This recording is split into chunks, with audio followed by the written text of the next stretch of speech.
Tanner will open it up. He'll make an opening statement, and we'll open up for questions for him. After he is done, Coach Bobo will be here and be able to answer some questions as well, and we'll have some players available after that. So once again, appreciate everybody keeping their lines muted if you're not speaking. We'll get to as many questions as we can. Coach Tanner.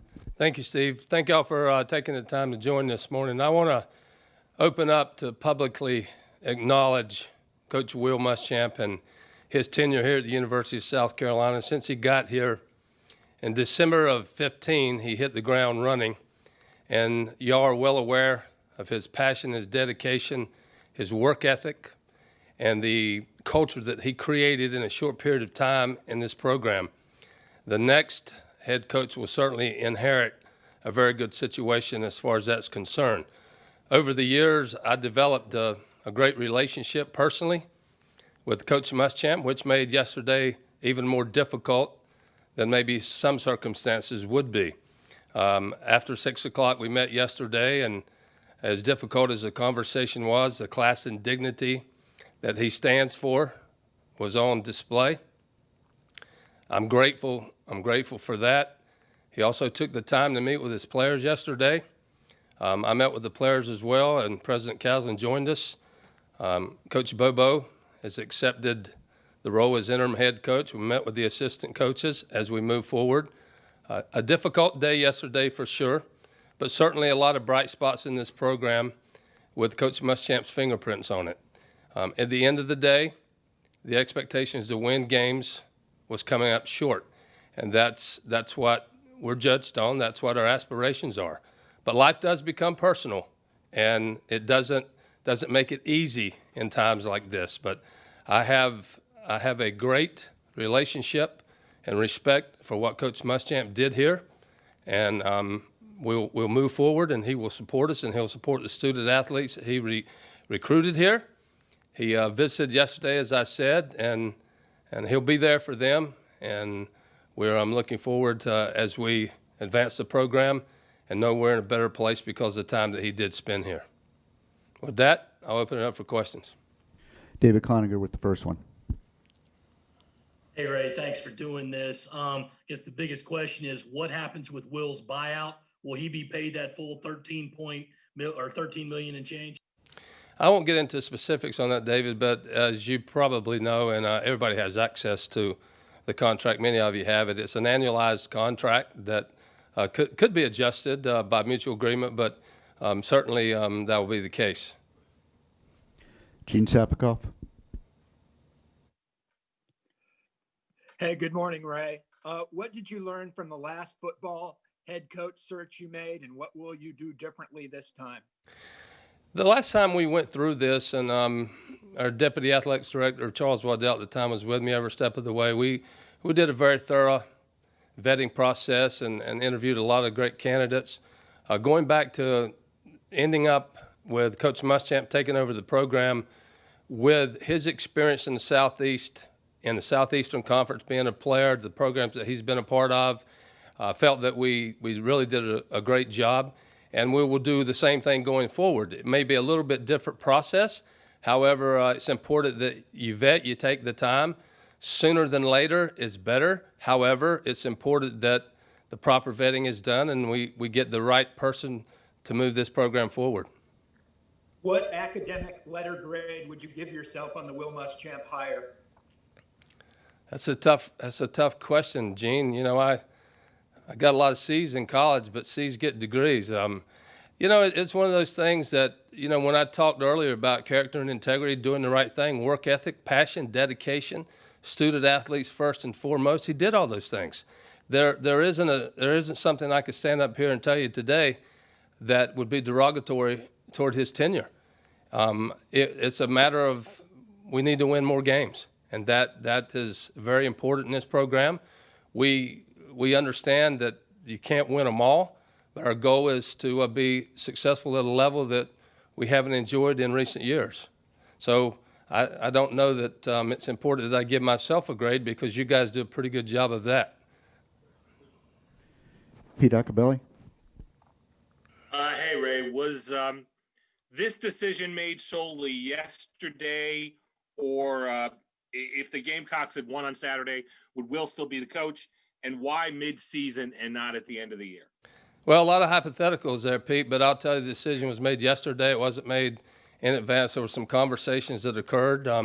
As you know, my direct report is President Bob Caslin, and we had some conversations on a number of occasions yesterday, and so the decision was made yesterday. You mentioned waiting till the end of the year. Is there ever a great time? I don't know that any time is more perfect than others. I know that as we move forward, there's a December 16th signing date. We also know that in January, the NCAA is likely, and I say likely because I don't know, they're likely to pass legislation where all students have a one-time transfer opportunity. That's in May. And I think the sooner we move forward in the program, the better that we will be. And if we do have a new coach, the desire would be to have one before the signing date occurs, that our commitments have an opportunity to exactly know their path going forward. Rick Henry. Hey, Ray. A couple of things. First of all, with Coach Bobo, will he have a chance to get the permanent head coaching job? And also, when you talk to him, what kind of specifics or goals did you set out for him? Was it just to keep everything together and keep it from falling completely apart, or are there some specific areas of improvement you'd like to see over these next 3 games? Well, I don't coach football, and I have a hand in what goes on, but as an interim head coach, does that qualify for you to be in a position to assume the job permanently? When you're an interim head coach, that possibility does exist. And I said that to him yesterday and to the team and to some of the other coaches. So I have tremendous confidence in our staff that we have, and Coach Bobo has been in this chair before. He doesn't need any direction from me. I mean, he knows what he's doing, and he started his work yesterday, and I have confidence that he'll put us in a position to do our very best coming this Saturday against Missouri. Eric Boynton. Yeah, Ray, thank you for doing this today. How much, or do you look at this at all internally as far as to what this hire will mean to your future with the university, and maybe even what this hire will mean to your life as an AD at the university?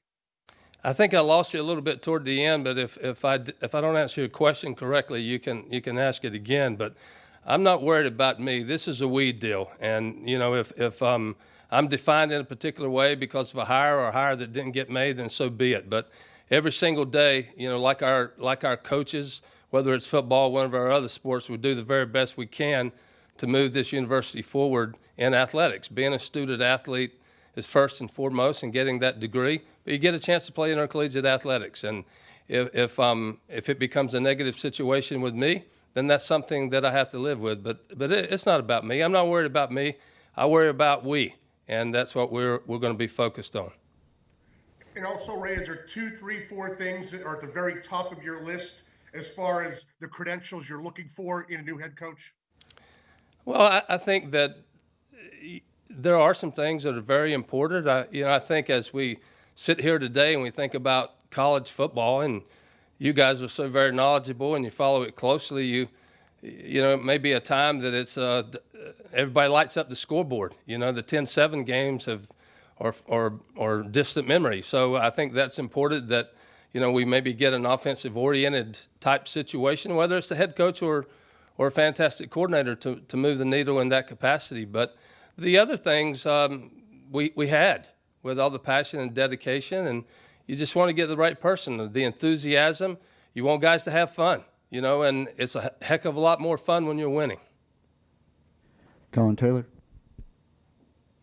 Yeah, Ray, I guess what are the immediate steps for you in this coaching search? What's immediately next for y'all? And have you spoken to anybody, any agents about filling the potential vacancy yet? Well, the pursuit of filling this spot, and Coach Bobo's in charge right now. We've got games left on our schedule, and we don't know exactly what the bowl scenario will look like, but we still have opportunities to win. We know that you don't have to win 6 games to qualify. So there are a lot of things out there, and my job right now is to be dedicated 100% of the time in pursuing the head coaching position and filling it, like I said, as quick as possible. And there was a second part to that question, about whether I have not hired a search firm. There's been some conversations. There could be a possibility that would exist, but I have not done that formally. Ben Briner? Has anyone expressed any interest or reached out to you guys about interest in the job yet? I've had some, some third-party interest, as you would expect, but I haven't had dialogue with anyone. I wouldn't do that, and nobody has tried to get to me directly. But there certainly has been some interest. This is a very, very good job. This is a situation where, facility-wise, resource-wise, is about as good as it gets compared to anybody around the country and the SEC. And there are some great opportunities ahead. Ben Briner? Will President Caslen have a strong hand in sort of guiding this search? What kind of role do you sort of expect him to play? And what do you know about any searches he might have done in his time, might have helped with in his time in Army? Well, I know that, at Army, he was involved with the hire of the latest football coach, and he has a tremendous acumen for football, having been a former player, and he loves the game very, very immensely, as many of you know. So I said earlier, he's my direct report, so he certainly will be involved. I'll be leading the search, and don't mistake that as somebody standing up here saying this is a one-man search committee. That's not the case. I'll be leading the search. Will we have a formal committee? We will not, but I'll be leading the search as we move forward to hire a replacement for Coach Muschamp. Dick Cox? With the buyout and with the economy the way it is, will it limit you in any way being able to go out financially and get the coach that you may want to get? I would hope that it would not, but Dick, I think those possibilities could exist. They certainly have to be considered. I mean, we are in the midst of a pandemic. We have some financial pressures on us with our current attendance at football that's limited. This affected everybody. But at the end of the day, our department has operated financially secure for probably more than 15 years. And the debt that we inherited because of COVID and now changing football coaches will fall on the backs of the athletics department. It's not going to be anybody at the university. We'll certainly have a pathway that we'll try to have the resources to do what we need to do going forward.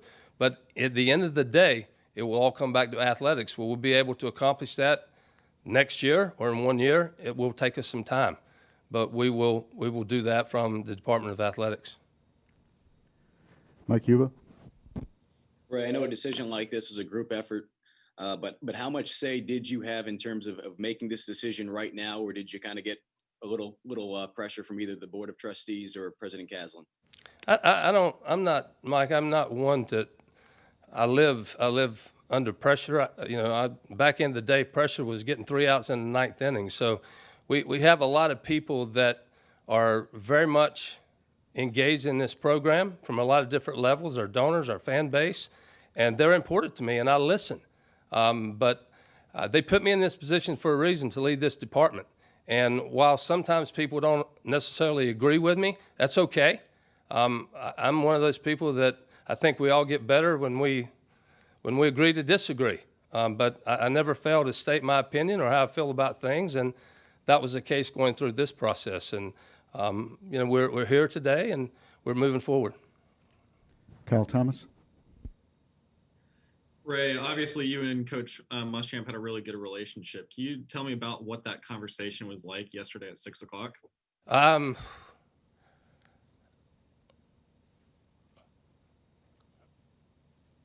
Excuse me. It wasn't an easy conversation because, you always hear life is personal.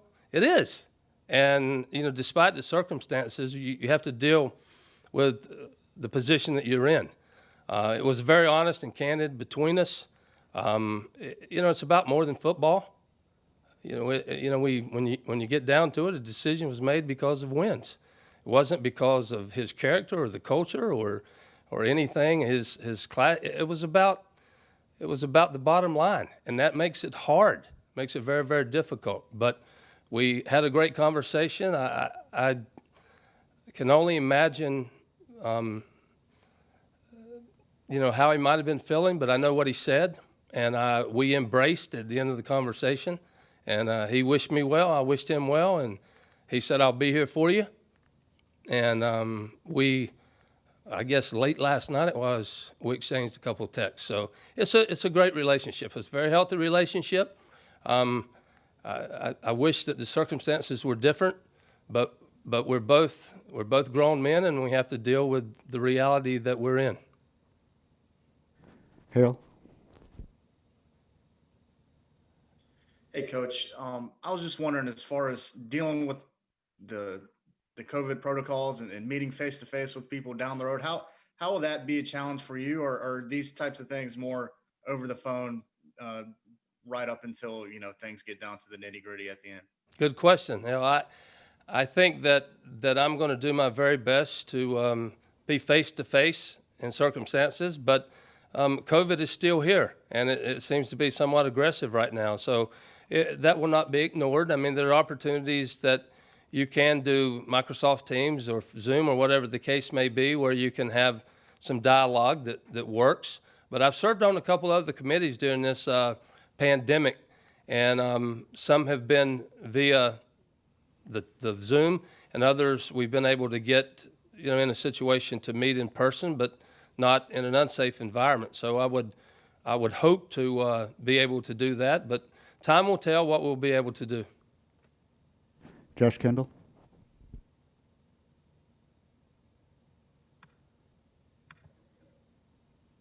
Ray, just to make sure I'm clear on a few things, your goal will be to have a coach by December 16th, which is the start of that signing period? In an ideal circumstance, I think prior to that would be what we would pursue. I think there are a lot of advantages to doing that, should it work out. We want to be in a hurry to do that, but we're not rushing.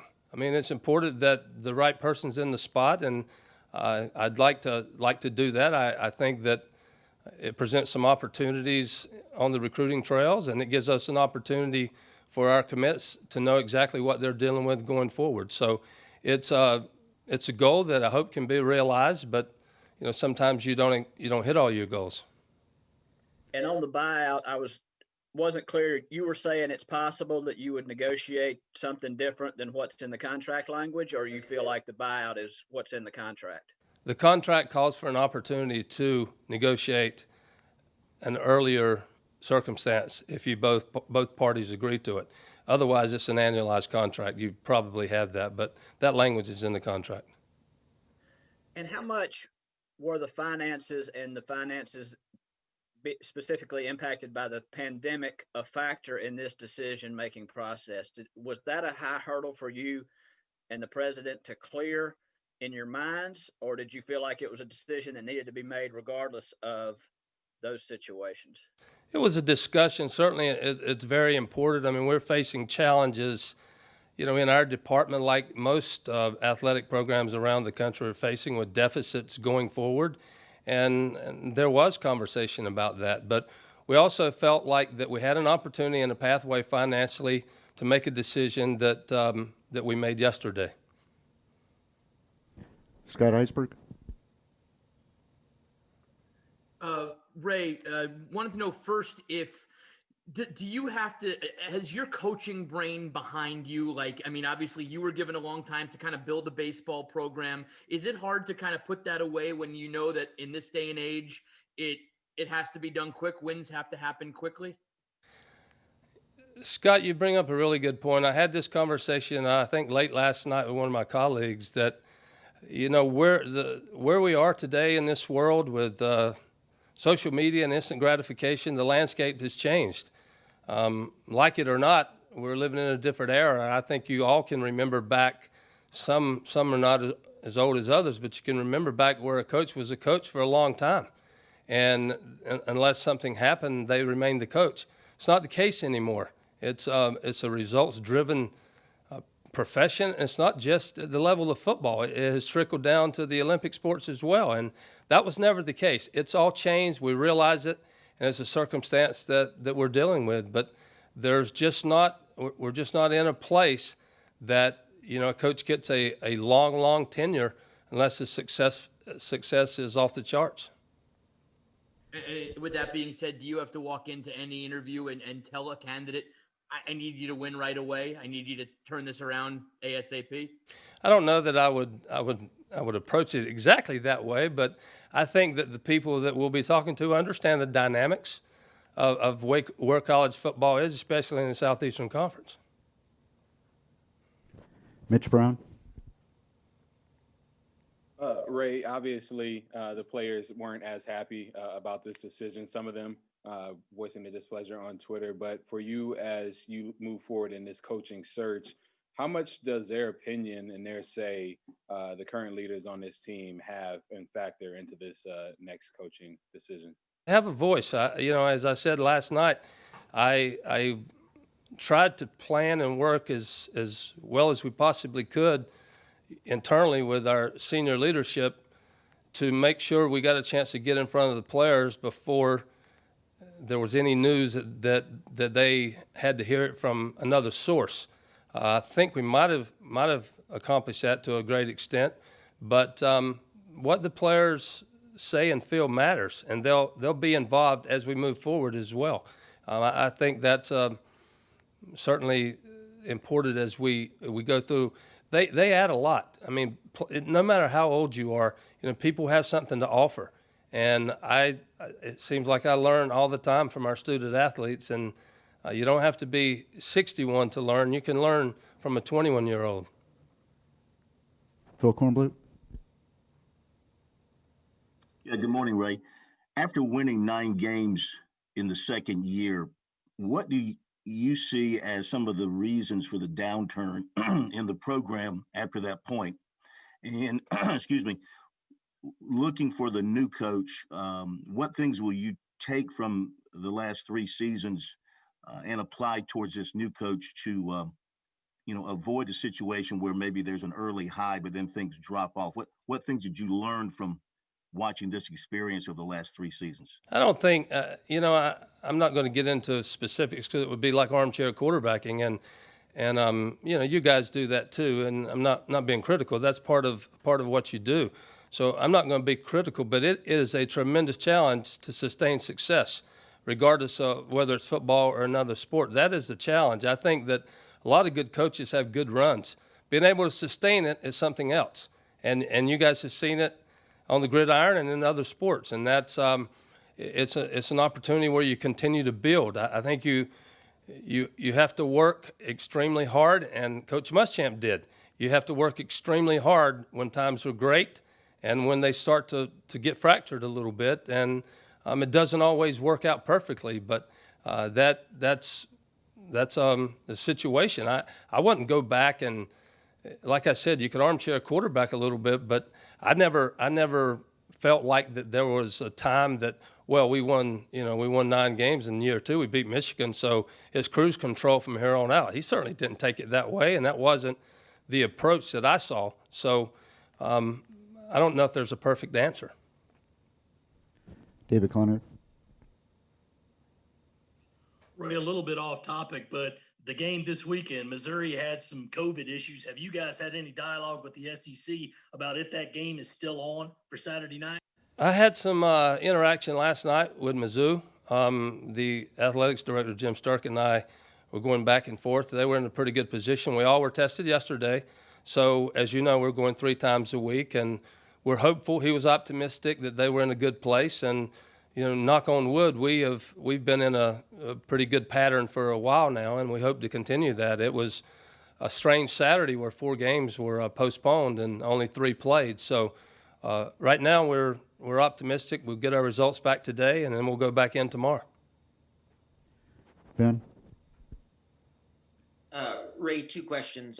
First of all, obviously, President Caslin's background is at Army. They are triple option teams usually there, but a lot of programs don't tend to want to do that.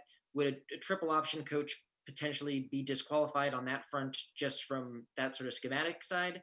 And also, how much of a weight do you put on being a sitting head coach versus potentially being a coordinator or potentially not having coordinating experience at all? It's a good question. I don't think that I'm going to sit here and tell you that that certain coaches that fit certain positions or run a certain offense or do things a certain way will be ruled in and ruled out. And I'll leave it at that. I wouldn't think you would see an option-oriented attack, but you never can tell. And what was the second part of your question, Ben? I guess how much weight do you put on saying you need to go get someone who has head coaching experience versus someone who's potentially a coordinator, or versus someone who maybe doesn't have coordinating experience at all but is just a strong? It's not going to be a requirement that we'll go out and get a sitting head coach. I mean, certainly we'll take a look at some sitting head coaches, but there's other examples and other circumstances around the country that have worked extremely well, whether they were a coordinator or whether they were just a position coach. But being a sitting head coach doesn't necessarily guarantee that it's going to work out perfectly. You may have your own opinion, but there's examples to defy that as well. Dick Cox? Will the assistant coach's responsibilities remain the same the rest of the season, or will Coach Bobo have the authority to make any changes or reassignments? Coach Bobo is the head coach as we move forward, and so that rests strictly on his shoulders. He's running the football team, and he's going to visit with you shortly. And we have a half a dozen questions still in the queue, so that'll be a wrap. If you're not already in, we won't get to you. Mike Uva with the next one. Ray, in the midst of a pandemic, do you feel comfortable that the buyout for Coach Muschamp will not impact the future of other programs being discontinued? No plans, no situations that we're looking at that will impact the rest of our programs. There have been a lot of things that have gone on internally. When COVID hit us back in March, we did budget cuts across the board. Every single program, we had furloughs, 20 days for some people, 10 days. We did pay cuts.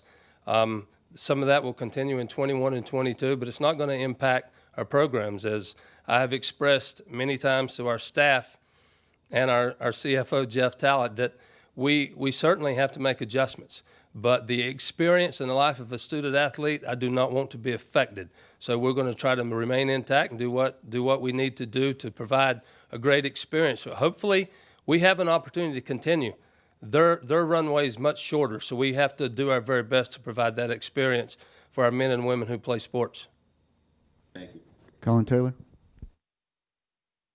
Yeah, Ray, you mentioned trying to go after someone or looking at people with offensive backgrounds, but in terms of the interview process, what are you looking for in a coach when you interview him, and how hard is that to do maybe if you're doing those things virtually? I don't think it's a perfect science. I mean, I've had an opportunity, and I spoke to one of the all-time great athletic directors in this country last night, and he was in the position for a long time, and he told me that he was only about 50% successful hiring coaches, which was a kind of a chuckle for me. I said, I thought you were like 100%. He said, the truth, it wasn't. So it's a challenge, but we're not going to lose. We're not going to lose that character, integrity, the work ethic, the passion.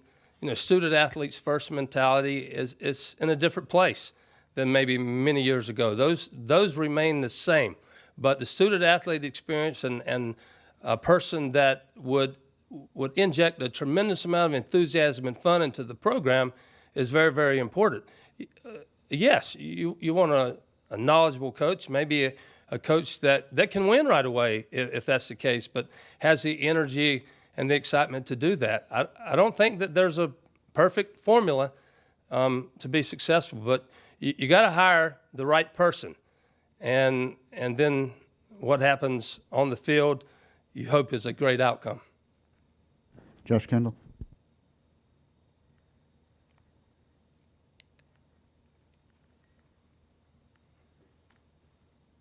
Ray, will Hugh Freeze be a candidate for this job? I'm not going to speak to any particular candidates. Nobody is ruled out. We'll be looking at a long list of candidates, and that work started last night, and so at this point that we'll consider a lot of different people. Now we're in the process of narrowing the list down. How much of a factor will non-football, for lack of a better, non-on-field issues be in your coaching search? Well, there are always an issue. I mean, you have to make sure that everything has to be vetted out. There's a vetting process in the SEC, also a vetting process with the NCAA, if that's what you're referring to. That's part of the protocol in hiring a coach, not just football, but other coaches as well. Pete Acabelli? Ray, what made Mike the right choice for interim coach? Is it simply his experience? And given how close he is and loyal to Will, was he reticent at first to accept the challenge? Well, you will have to speak with Coach Bobo more specifically, but having sat in the chair was very important, and the time that he spent here hasn't been a long time, but he certainly made an impact, I believe, from my experience on this team and on this coaching staff. So I thought that it was the right choice as we move forward, and when I asked him to do it, if he was comfortable, he accepted, and he has embraced it in a short period of time, and he's raring to go. Kyle Thomas? Ray, over the past 2 years with the football program, the highs have been high and the lows have been low. What can you say to instill some confidence in the fans regarding the future of the program? It's important. It is important. I mean, I want to get back to the day that, when I leave my house in the mornings, I have to call to find out the best route to get to the stadium to avoid the traffic. I mean, I know that COVID threw us a curveball, but we want to get back to the time where there's 80,000 in the stadium and the excitement, the energy, the pageantry is there, and the opportunity to win exists. I mean, as I said earlier, sustaining success is hard. There's going to be some highs and lows, but you want a team that excites our fan base. They're very important to us and our donors. It's a total situation. It's not just about one particular thing. It's about all those components coming together. So I look forward to getting back to that time. I did get up early this morning, saw some pretty good news on NBC with a vaccine coming that immediately turned to, if we can get through the early spring, maybe we got a chance to get back to some normalcy. And I would welcome that for our student athlete population and all of our coaches and you guys as well, let's crank it up and get back to what we're used to. The last question goes to Gene. Ray, will you have any formal charge to interview some diversity candidates for this? That certainly is important to us that we will do that, and there are a number of people that I'm looking at right now that's on that list that I referred to earlier. So that's a very important initiative.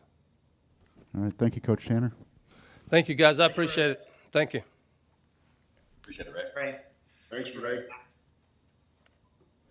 Next up will be Coach Mike Bobo. We'll let Coach make an opening statement, then open up for questions. Coach. All right. Hey, hello, guys. I kind of want to echo what Coach Tanner said at the start about Coach Muschamp and my feelings for Will. Will is, the main reason that I chose South Carolina. Obviously the type of football coach he is, but the type of man he is, what he represents, and how he goes about his business. And I've only been here a short time, but able to work with him for the first time in my coaching career. Very, very professional about how he goes about his business, about how he lets his coaches coach, the way he treats his players. And it was a tough time yesterday. It was like I told the team last night after Coach talked to him.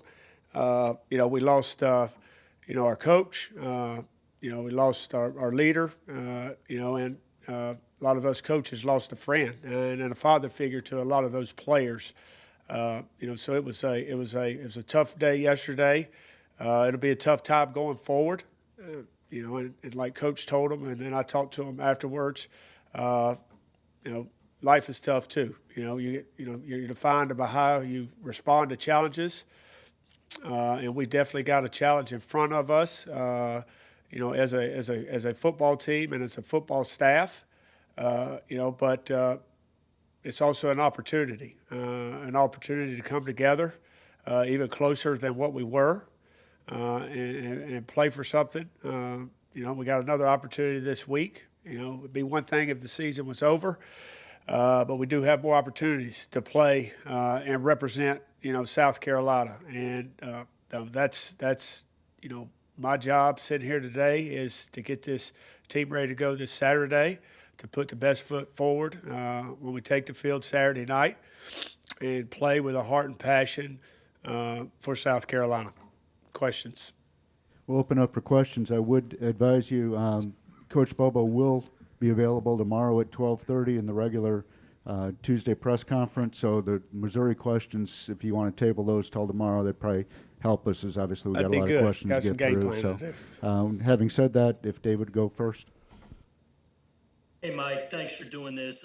How do you approach these next 3 weeks or even longer? I mean, do you look at this as, just it was a tough thing to do to take this team forward, or do you look at this as it's a second chance for your head coaching career?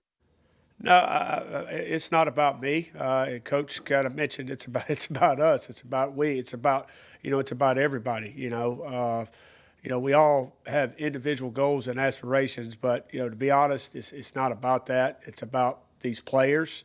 It's about doing our job as the adult, as the leader, as the coach, and showing these kids how you respond to adversity.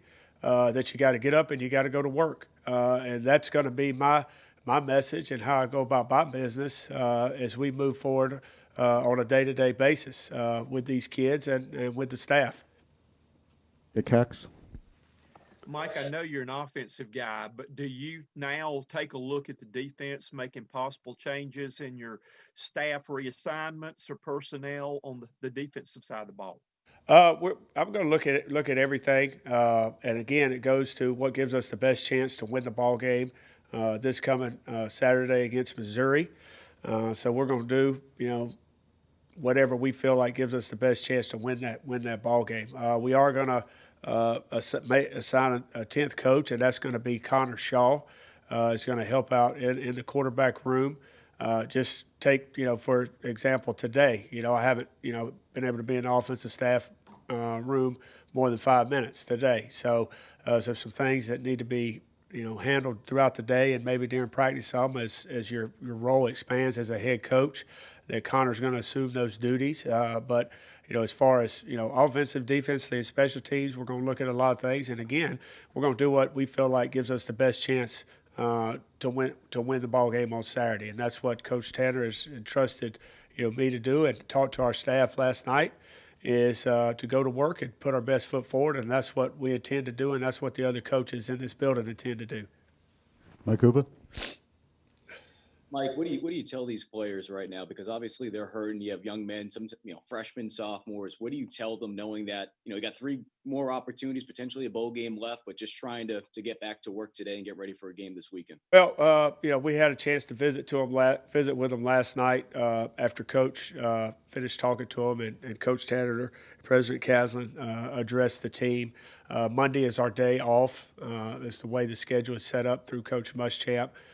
So, basically talk to them, let them know that I realize they were hurting. Let's have a day to process. Let's come in and get our treatment. We go to class. Let's have a day to process.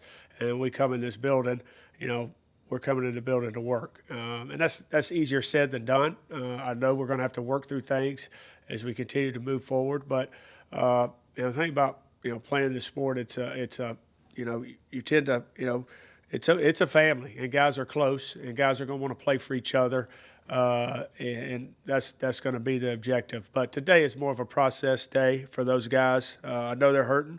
They all chose to come play for Coach Muschamp, but they also chose to come to the University of South Carolina, just like I did. And that's the name that we represent now, and that's what we plan on doing on Saturday. Ben. 2 questions. First of all, as interim head coach, are you still going to call plays? And also, what kind of lessons what lessons can you take from your Colorado State tenure and apply them to these last 3 games? My initial, I plan on still calling the plays and being involved offensively. I would think, what one lesson that you learn is that, as a head coach, when you're involved on one side of the ball, is, not to make sure you spread yourself out. And I think my biggest job is morale and getting these guys ready to play and play for each other and play for South Carolina. We've got an unbelievable staff on both sides of the ball that are good football coaches. Sometimes it is a bottom line business. Coach made mention of that. It's about wins and losses. But they're good football coaches that lose ball games on Saturdays. Sometimes things happen that are out of your control, and I believe in that staff that Coach Muschamp has put together. I believe in that offensive staff that we have in that offensive room, and I've entrusted them. They've been in there working all morning and putting together a plan, and I'll probably be more hands-on in morale, reaching out to kids today and talking to them one-on-one about where their head's at, the leadership of this football team, and making sure we're emotionally ready to go for this game. A lot of people, we looked at wins and losses, but this has been a tough year. You don't have spring ball, you don't have your off-season regular conditioning program.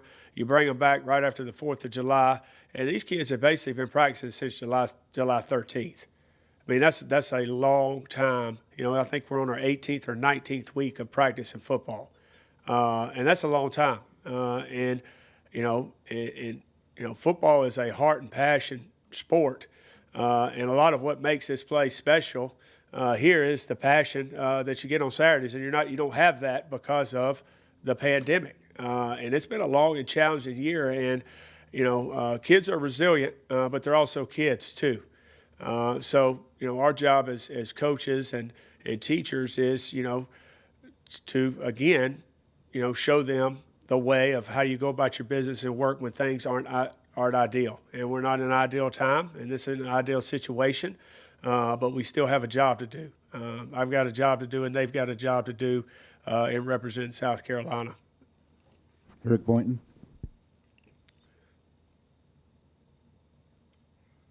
Yeah, Mike, you're obviously aware of the realities of the coaching profession, but were you at all surprised that with only 3 games left, that they were going to make a change to the end of the season? And secondly, you offered the interim job. Did you seek out Coach Muschamp's blessing before you accepted due to the nature of your close relationship?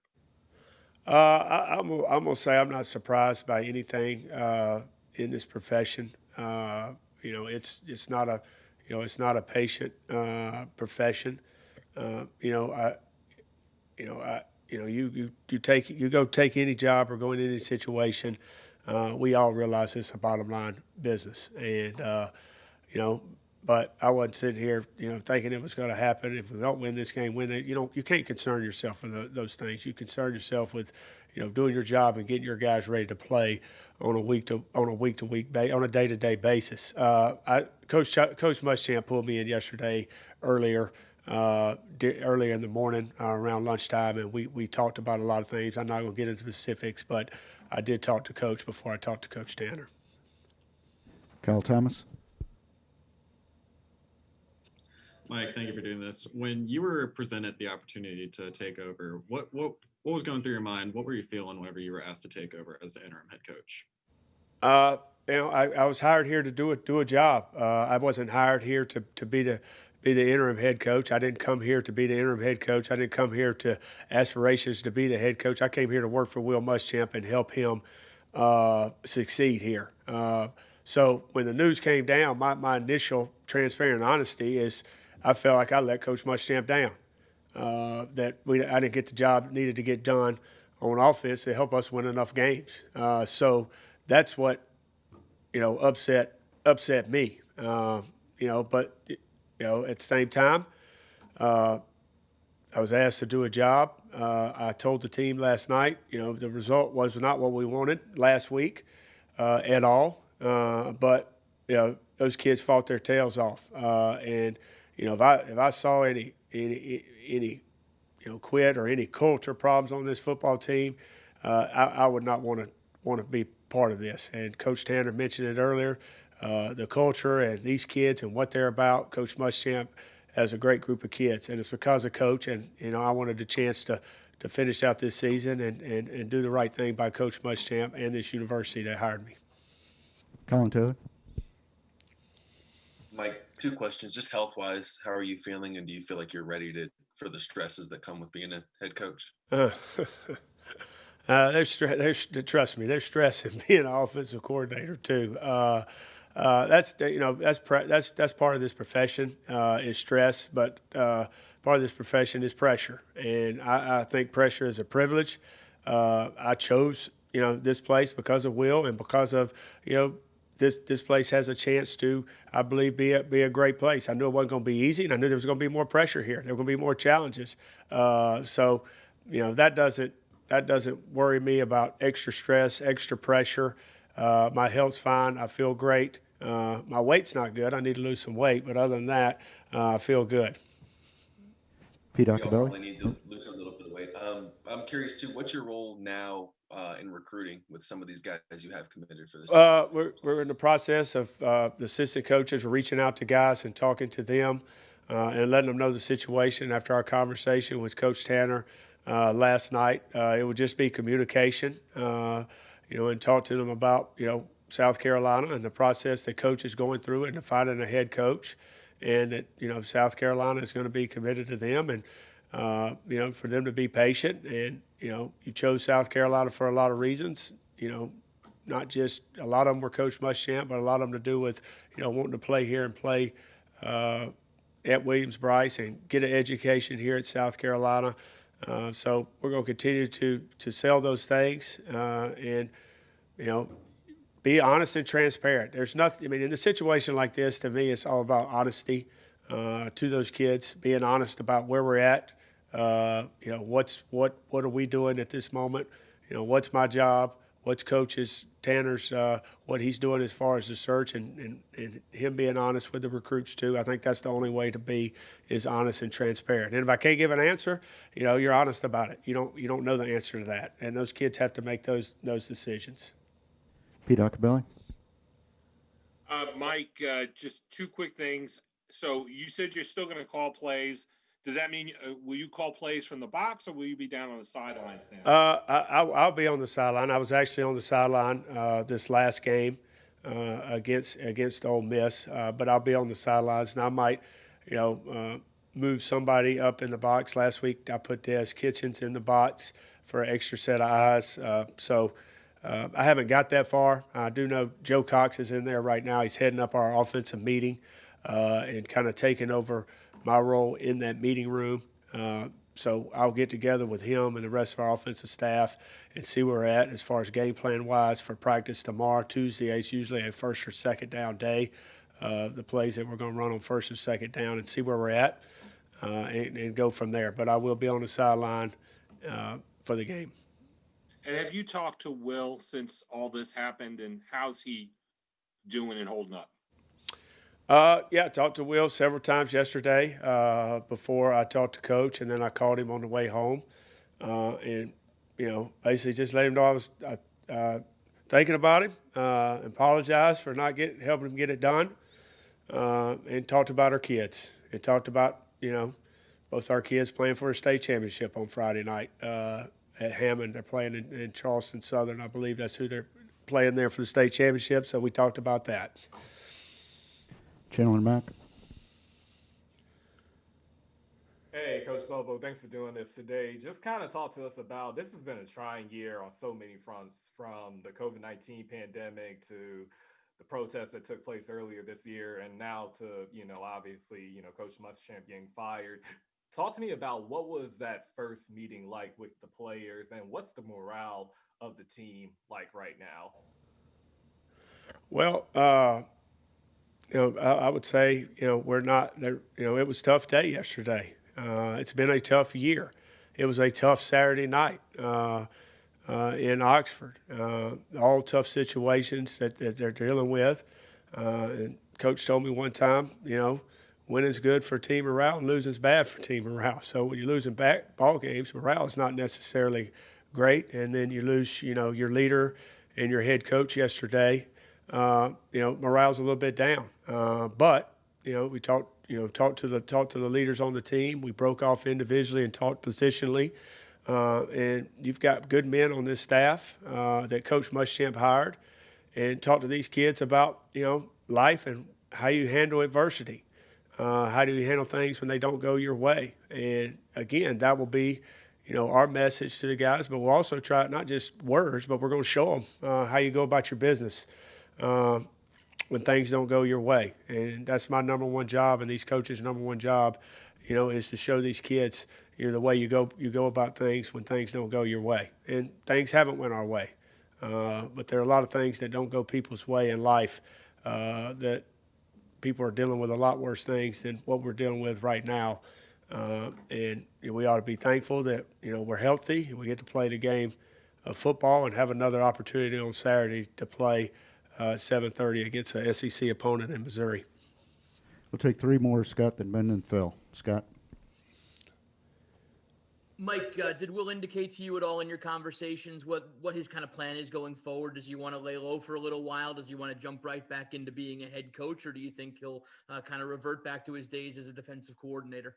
I'm not going to get into any personal, no disrespect, Scott, but that's personal, and that's a question for Will. Ben?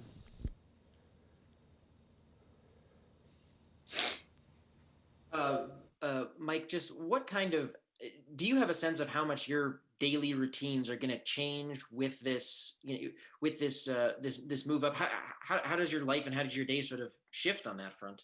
It's 4 minutes to 11, and I haven't watched one bit of film of Missouri's defense. And normally I would be, halfway through first and second down game planning right now. So there's the number one example with media and talking to players and setting the schedule with our with George Wynn, our director of football operations. There's just things that grab you when you're a head coach and responsibilities that you have. So, that's the number one thing. But again, I feel confident of the guys I've got sitting in that room offensively. I feel confident in Joe Cox, in him being able to, along with the rest of the staff, get a game plan that will give us the best chance to be productive offensively. And, and then meeting with Coach T-Rob this morning before the defense got started, and meeting with Kyle Krantz, our special team. So that's going to take a lot of your time. And so my primary job of getting a game plan with the offense is kind of put on hold because of the interim head coach responsibilities. The last question goes to Phil Kornblut. Hey, Mike, thanks for joining us today. So there's going to be a lot of jobs opening up around the country in the next few weeks, I'm sure. Will you and your assistants be allowed to also entertain other opportunities, talk with other schools while you're finishing out your commitment to South Carolina?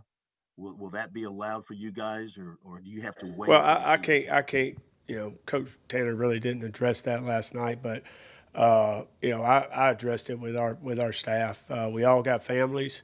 We've all got, people that we got to, that we have to provide for, but we also have a job to do here. And I told them I expect them, to do jobs here, get these guys ready to go, and we all get on the same page and get this thing done together and finish this thing strong. The job that we have and responsibilities we have to South Carolina, but at the same time, you have to get on the phone and talk about the opportunities. You have to do that. But the expectation was for our coaches, to get ready to go and put the best foot forward for South Carolina. But at the same time, things start happening, and guys got to be on the front end of jobs. So, they're professionals. They're good men that coach hired that have high character and integrity. That want to do right by coach, and they want to do right by these kids. That's why we all get in the business, is for these kids. And the coach is to teach, and they want to teach these guys how to handle things the right way and finish things the right way. So I have no doubt that they're going to do their jobs the way that Coach Muschamp would want them to, that Coach Tanner would want them to, and the way I want them to now as the interim head coach. All right, thank you, Mike. Thank you. We'll let Coach Bobo go now. Yep. He'll be available again tomorrow at 12:30 in the regular slot. So now we will have, I believe we have 3 players that'll be available. Not sure the order, but it'll be Colin Hill, Adam Prentice, and Jabari Ellis, all guys seniors on the leadership team. We will not have players available tomorrow. We'll let the other guys kind of gather their thoughts, and but again, Coach Bobo will be available at 12:30 tomorrow.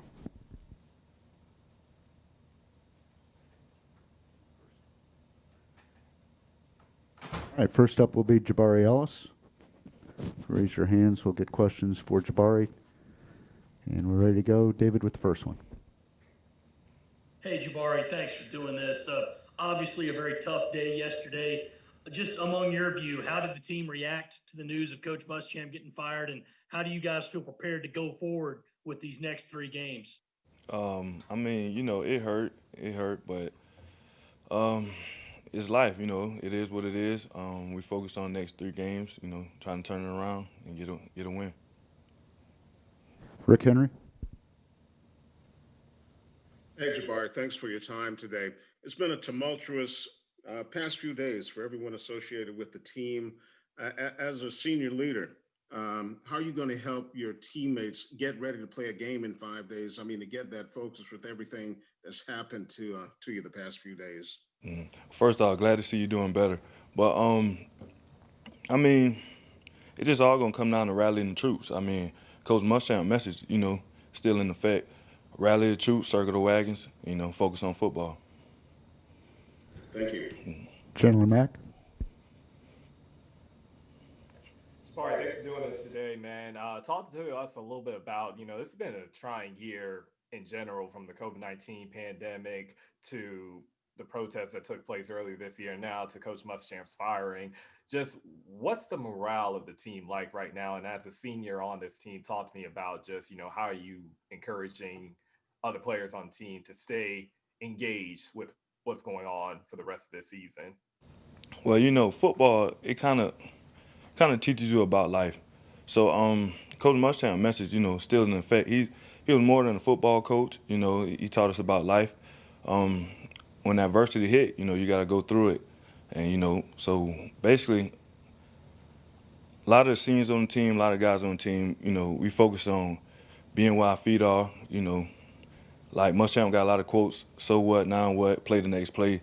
Like, you know, we just focused on, you know, getting out the hole and, you know, football, the rest of the 3 games we got left.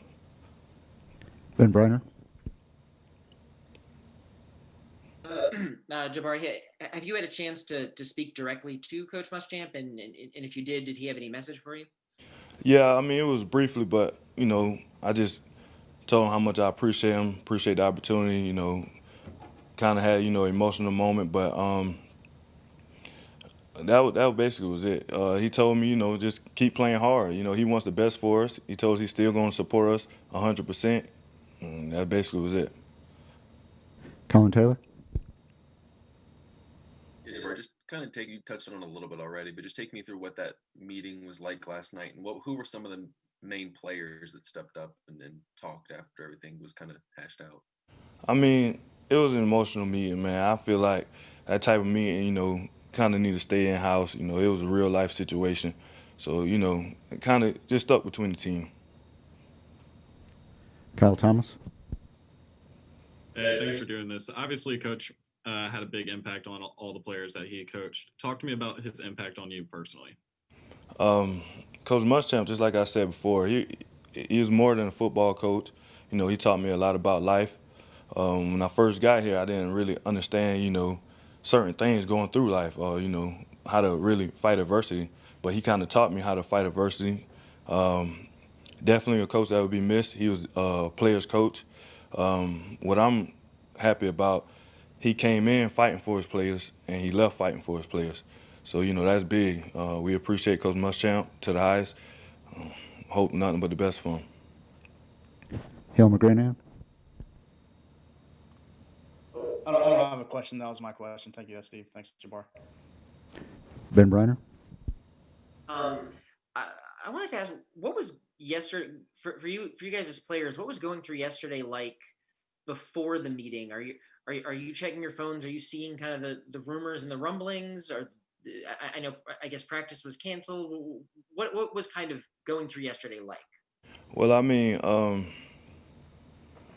of course you hear the noise, but just like I said, Coach Muschamp, he kind of tell the team all the time, you know, don't pay attention to the outside noise. Be where your feet are. You know what I'm saying? So really wasn't too much concern about it. You know, we trust in this organization. We trust in this university, you know, to put our best foot forward. So, I mean, that basically was it. Last question goes to Dick Cox. With the way things have gone the last 3 weeks, was it a big surprise this happened, or were y'all kind of expecting maybe something was going to happen before the season was over? Nah, of course it was a surprise. You know, things happen all the time. Just like Coach Muschamp said, you know, it's life. You know, so we can't dwell on the past. We can only be what our feet are. You know, and just put our best foot forward. All right, thank you, Jamar. All right. Appreciate it.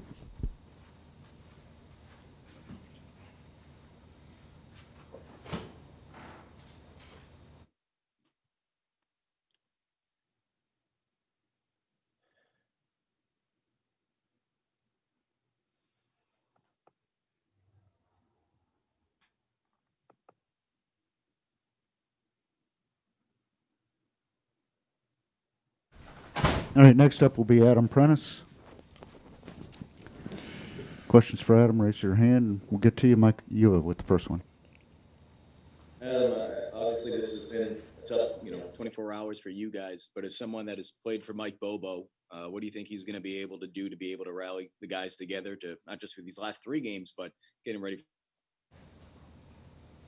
Sorry, what was the end of that question? You cut out for a little bit.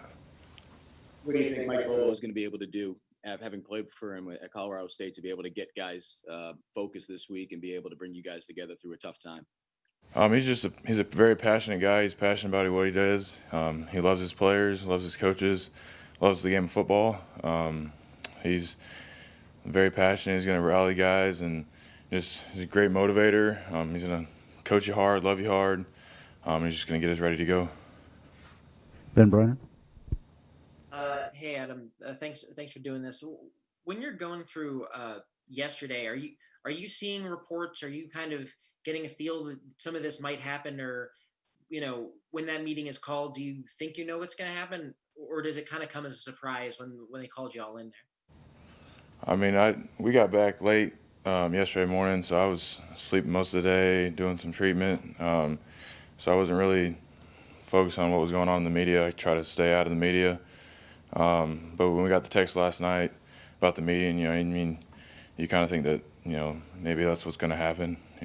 Fortunately, like I've gotten that text before, so you kind of know what to expect coming to that meeting. But I mean, you never know. Pete Diakabali. Yeah, Adam, regarding that, what is it like? I mean, it wasn't long ago that, the change was made at Colorado State with Coach Bobo. Now you go through it again.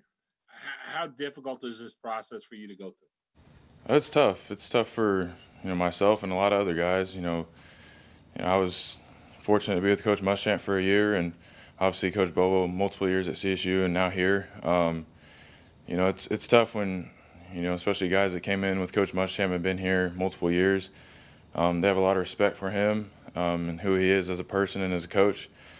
He's a great guy. I love the guy to death. So it's hard to see, your leader, somebody you looked up to. He brought you here and believed in you to go. But fortunately, those relationships aren't going to go anywhere, even though he's gone.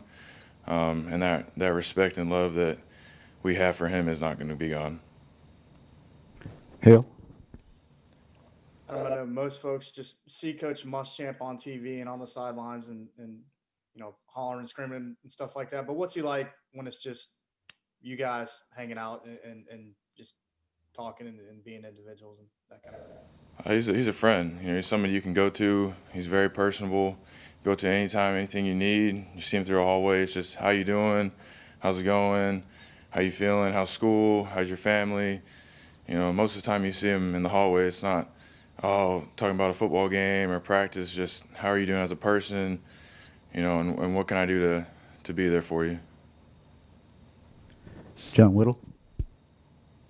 Yeah, Coach Bobo said his biggest job right now is to coach morale.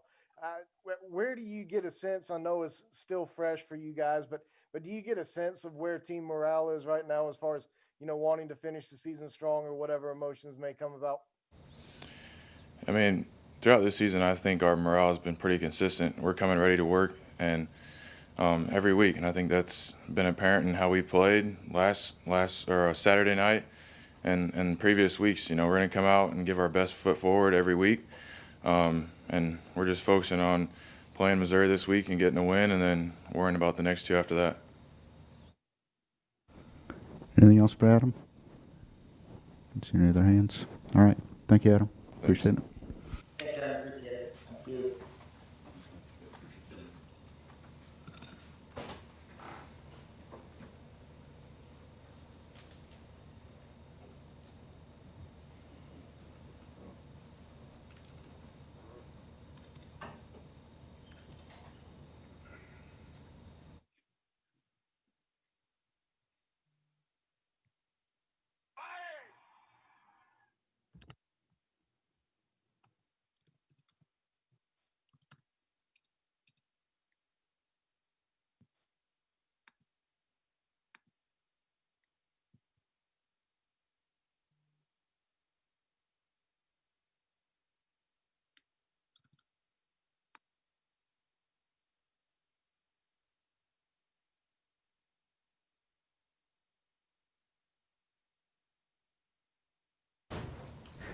All right, the last player this morning will be Colin Hill. If you raise your hand, we'll get questions. Rick Henry at the first one. Hey, Colin, thanks for your time today. Yesterday, when Coach Muschamp met with the team, what was that like for you? And also, it's been a tumultuous few days, and now the team has to get ready to play a game in 5 days. And how can you, as a guy who's seen some adversity throughout your college career, help your teammates get ready for this, especially folks who've never been through anything like this? Yesterday was, I think, emotional meeting. Not really going to get into that. I think that's kind of just belongs to the players and people in the building. But, I think everybody understands that, we still got to go Saturday and, kind of just took yesterday and today to process, and then show up tomorrow and be ready to go. Dick Cox. Colin, what do you tell the younger players on this team? You went through this same experience when Coach Bobo got fired last year, though. But what do you tell the younger guys on how to handle the situation?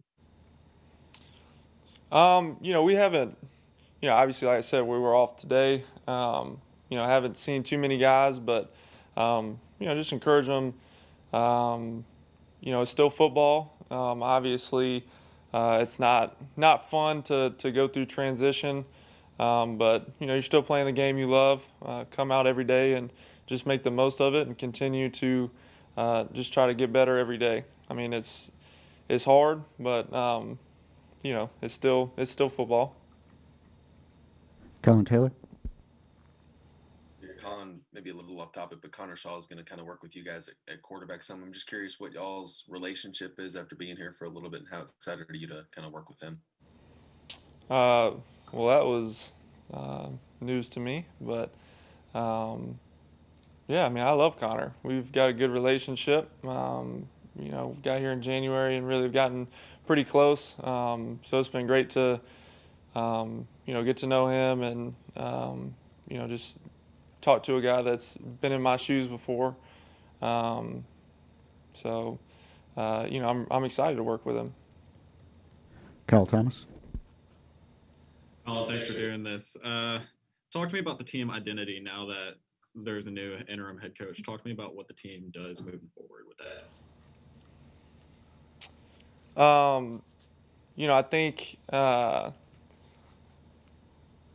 I think it's a weird time, but we talk about playing for your brother. It's something that we talk about as a team. You play for the guy next to you. You play because you love the game. As I've said a couple times, obviously it's a tough situation, and it's definitely not easy. But that part doesn't change. Still going to show up. Still going to play for your brother. Play because I love the game. and just prepare and be ready to go on Saturday. Ben Brenner? Did you get to have any kind of a personal conversation with Coach Muschamp, and what kind of message did he have for you? I did not. I'll probably talk to him this week. But I am extremely grateful for Coach Muschamp. He gave me an opportunity when I was coming off of a third ACL. He took a chance on me, and, not a lot of people would have done that. And so I'm forever grateful to him for being willing to take a chance on me. That means a lot. I know he cares about this team and this program, and like I said, I can't thank him enough for giving me this opportunity. Chandler Mack? Hey, Colin, thanks so much for doing this, man. Just talk to us a little bit about just, this has been a trying year on so many fronts, with the COVID-19 pandemic to the protests that took place earlier this year to now Will Muschamp, of course, getting fired. Talk to me about, one, have you had any conversations with Mike Bobo? And then two, just what's the morale and what's of the team like right now? And then just how do you continue to push positive morale going forward for these next 3 games? I haven't talked to Coach one-on-one. We talked as a quarterback group last night.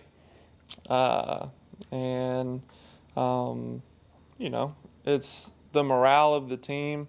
Like I said, we were off yesterday and today. We haven't even been at 24 hours yet. So it's still pretty new. But it's like I've said these last couple questions, still football. It's part of the business. It's unfortunate.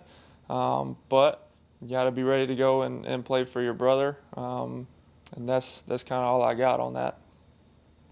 Helmer Greenhand?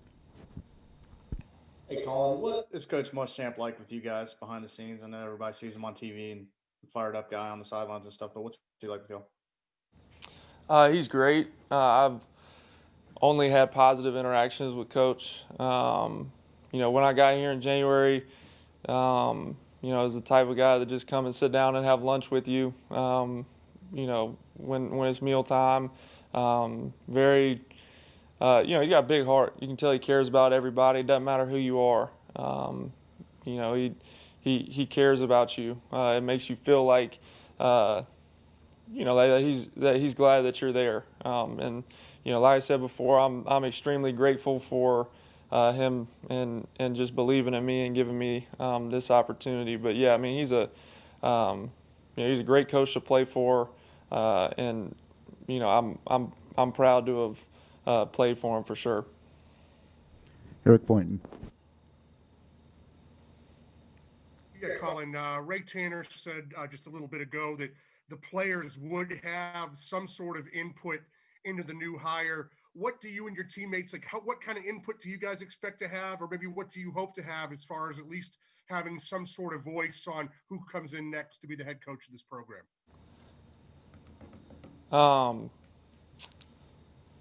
So that's a good question. For me right now, with all due respect, I'm gonna just worry about Saturday. That's a good question, but for me right now, I'm worried about Missouri. It's like I've been asked before. How do you keep going? It's still preparing. It's not like we're not gonna play on Saturday. I'm gonna go watch film. I'm gonna worry about Missouri. It's a trophy game. And so I've got to be ready to go for that.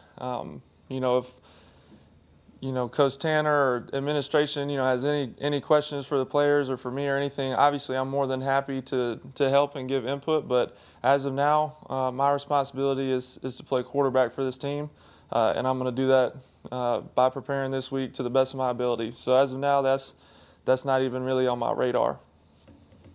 Chandler Mack?